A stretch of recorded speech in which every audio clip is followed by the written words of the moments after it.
Fernando, Luiz Felipe, uma delas pode ser a sua história. Fernando é um competente mecânico de automóveis. Aos 25 anos, montou uma oficina em Belo Horizonte e começou a aplicar economias em pequenas casas para aluguel. A administração ficou a cargo da esposa, Mariana. Ela cuidava das reformas, da seleção dos inquilinos e da cobrança dos aluguéis. Concentraram-se em locar para o público de baixa renda, gente humilde que ganha entre 2 e 4 salários mínimos. 40 anos depois, o casal administra hoje 189 pequenas moradias. Quase todas situadas no mesmo bairro onde eles construíram uma linda casa para sua família, bem ao lado da oficina mecânica. Tem um patrimônio estimado em mais de 16 milhões, que só de aluguéis rende R$ 92.400 por mês. Luiz Felipe e Helena Beatriz, 35 anos, têm 2 filhos e estão muito bem profissionalmente. Ele é publicitário e ela é editora de uma revista. O casal ganha mais de 30 mil por mês. Decidiram comprar um belo apartamento de 4 suítes. Preço do imóvel, 900 mil, sendo 500 mil de entrada e o saldo devedor em prestações de 10 mil. A família viaja para o exterior todos os anos durante as férias das crianças. Eles praticamente não poupam nada, e todo o dinheiro que entra vira gasto com lazer e amenidades. Diante de uma crise no mercado publicitário, Luiz Felipe perdeu seu emprego e ainda não conseguiu recolocação. Helena Beatriz está em uma situação complicada no trabalho. Há ameaças da revista fechar e ela ser demitida. Não vai ser fácil pagar as prestações do apartamento. E então? Luiz Felipe é um caso clássico do que não fazer. Isso parece bem óbvio, né? Mas e no caso do Fernando? O que fazer? Saca só o plano e a execução por trás dessa brilhante história. Fernando ficou sabendo de um tal consórcio imobiliário. Resolveu estudar o assunto. Animado com a diversa aplicabilidade que isso pode ter, que não se limita só a servir para comprar imóveis, ele resolveu fazer. Buscou os melhores profissionais do mercado nesse assunto e escolheu fechar com a Cifra Karpinski. Um consórcio da Cifra, no montante de R$ 100 mil, num grupo recém-criado, tem parcela promocional reduzida até a contemplação. O valor é de apenas R$ 392 por mês. Eu disse R$ 392 por mês. Perceba, a parcela do consórcio de imóveis é menor que do consórcio de carro ofertado por algumas administradoras por aí. Vou apresentar, aqui no cantinho, o fluxo de caixa no andamento do projeto ao longo do tempo. No ano 0, no ato da contemplação do plano, o negócio não parece atraente. Veja, o cliente tem um consórcio que ainda não está contemplado, ele ainda não tem nenhum imóvel e, portanto, a sua receita ainda é 0. Ele paga por essa carta 392 por mês. E esse é o seu resultado líquido do momento. 392 por mês de desembolso. Não considerarei aqui as correções de IPCA nas receitas e nem de INCC nas despesas, pois uma coisa tende a compensar a outra ao longo dos anos. Passam-se 5 anos. A contemplação não tem data definida, mas aqui acabou acontecendo no 5º ano, um prazo considerado médio. Nesse instante, o sonho começa a se realizar, com o primeiro imóvel comprado. Os bens acumulados até agora são uma carta de consórcio e o imóvel da contemplação. O imóvel colocado para alugar, por R$ 1.000. Então há dinheiro para fazer mais 2 cartas de consórcio. O primeiro consórcio, agora contemplado, e os 2 novos, totalizam uma despesa de R$ 1.389 mensal. Então, receitas de 1.000 com despesas de 1.389, o retorno líquido no 5º ano fica em R$ 389 por mês de desembolso.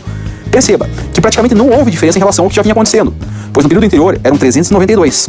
A diferença é que agora nós temos 3 cartas de consórcio e o dinheiro do aluguel cobre boa parte deles. Passam-se mais 8 anos, totalizando 13 desde o início do projeto. Aqui, uma contemplação ocorreu no 6º ano e a outra no 10º, ou seja, nessa etapa, o prazo médio de contemplação foi de 8 anos. Nesse 13º ano do projeto, os bens acumulados até agora são 3 cartas de consórcio e 3 imóveis. Um dos imóveis já estava alocado, e os outros 2 novos são colocados por locação nas mesmas condições, rendendo um total de R$ 3.000 por mês. Agora dá para fazer mais 4 novas cartas de consórcio. A primeira carta do ano 0, as 2 cartas feitas no ano 5 e as 4 cartas feitas agora somam uma despesa total de R$ 3.466 por mês. Então, receitas de 3.000 menos despesas de 3.466, o retorno líquido do 13º ano fica em R$ 466 por mês de desembolso. Um montante de acréscimo pequeno entre o que já vinha acontecendo, pois no período anterior eram 389, mas agora nós já temos 7 cartas de consórcio. E é importante frisar, no ato da adesão, se os 7 consórcios tiverem optado pelo seguro prestamista, neste momento em diante, caso aconteça alguma tragédia que resulte na sua morte, a sua família já possui garantido um patrimônio de 7 imóveis referente aos 7 consórcios, pois o seguro prestamista contratado cobrirá as prestações, ou seja, as parcelas que faltam para quitar o seu consórcio. Passam-se mais 7 anos, totalizando 20 anos desde o início do projeto. Aqui, uma das contemplações aconteceu cedo, logo no 3º ano, outra no 5º, no 9º e no 11º ano. Nessa etapa, portanto, o prazo médio de contemplação foi de 7 anos. Nesses 20 anos, os bens acumulados até agora somam 7 cartas de consórcio e 7 imóveis. 3 dos imóveis já estavam locados. Os outros 4 novos são colocados para locação, que renderá um total de R$ 7.000 por mês. Os 7 consórcios contemplados somam agora uma despesa total de R$ 3.819 mensal. Então, receitas de 7.000 menos despesas de 3.819, o retorno líquido do 13º ano fica em R$ 3.181 por mês positivo. Agora você tem 7 casas no seu nome e ainda sobra mais de R$ 3.000 por mês no seu bolso. Como este é o 20º ano do projeto, a primeira carta de consórcio terminou e não tem mais nenhuma parcela dessa carta para pagar. Digamos que mais nenhum consórcio seja feito daqui para frente. O projeto segue assim. No ano 25, a renda de aluguéis se mantém. As duas cartas feitas no ano 5 se encerram aqui, fazendo o seu desembolso mensal diminuir, aumentando o seu resultado líquido para quase R$ 4.500 por mês. No ano 33, a renda continua. As 4 cartas feitas no ano 13 terminam, levando o seu desembolso a zero e gerando o resultado líquido de aluguéis inteirinho pro seu bolso, R$ 7.000 por mês. Já dá para se aposentar tranquilo. Mas nada impede que no ano 20 você tenha continuado a adquirir mais consórcios e fazer essa coisa ampliar mais e mais. E foi isso que o Fernando fez. Só que ele não começou com um consórcio de R$ 100.000, não. Ele começou com 3. No ano 0, o patrimônio acumulado dele era de 3 consórcios, despesa mensal de R$ 1.176 por mês e nenhuma receita.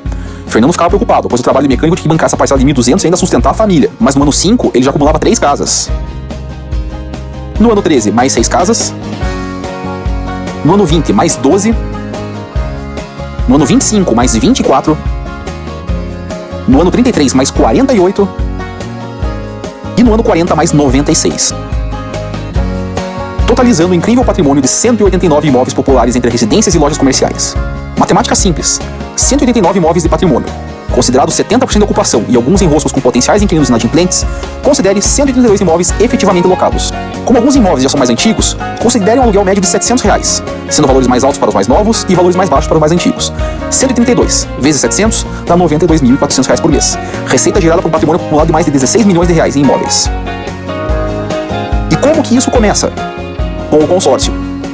E dá para começar com apenas umzinho. R$ 392 por mês. R$ 13 por dia. É o preço de um café com salgado na padaria, ou de um maço de cigarro, ou de um Red Bull na balada. Simples assim.